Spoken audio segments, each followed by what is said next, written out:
Bugünkü ay yığılışımızga kelgan barliq urug'-tuqqanlar hammalar yaxshimisizlar? Bugün Abdusamat dadamning orzuli qizi Gulbar opamning yurak parisi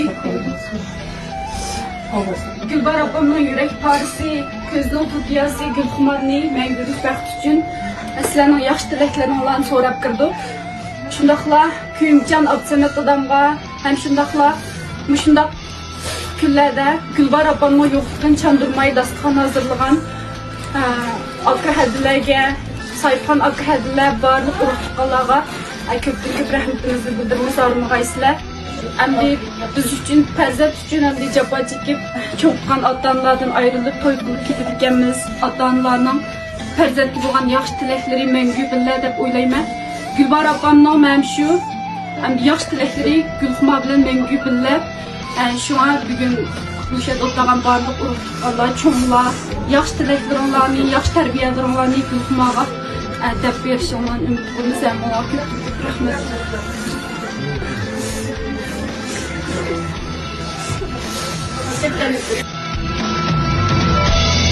Bugün başlar, meni taşlar, kızım toy qilib ketdi. Ana bağrım yere çıkan, yürek bağrım canım ketdi. Ana senin tilek arzu, bilenmen can bilip tutkan.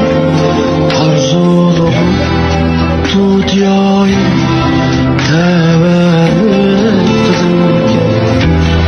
Dağdep kuyup durgan, ana dep gülüp durgan, uyumni uy qilib qurgan, uyumning zanjiri ketdi.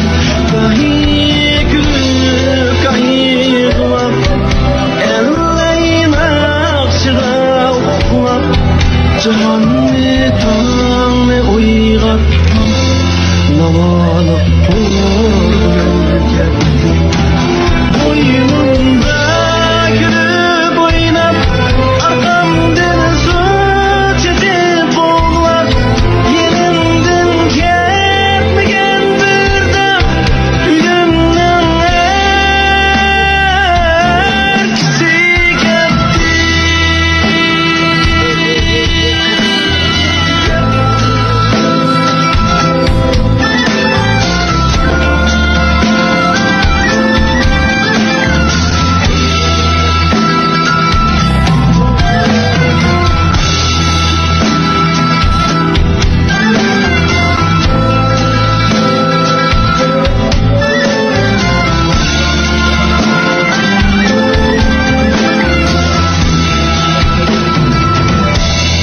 Bugün başlar, meni taşlar, kızım toy qilib ketdi. Ana bağrım yere çıkan, yürek bağrım canım ketdi. Dada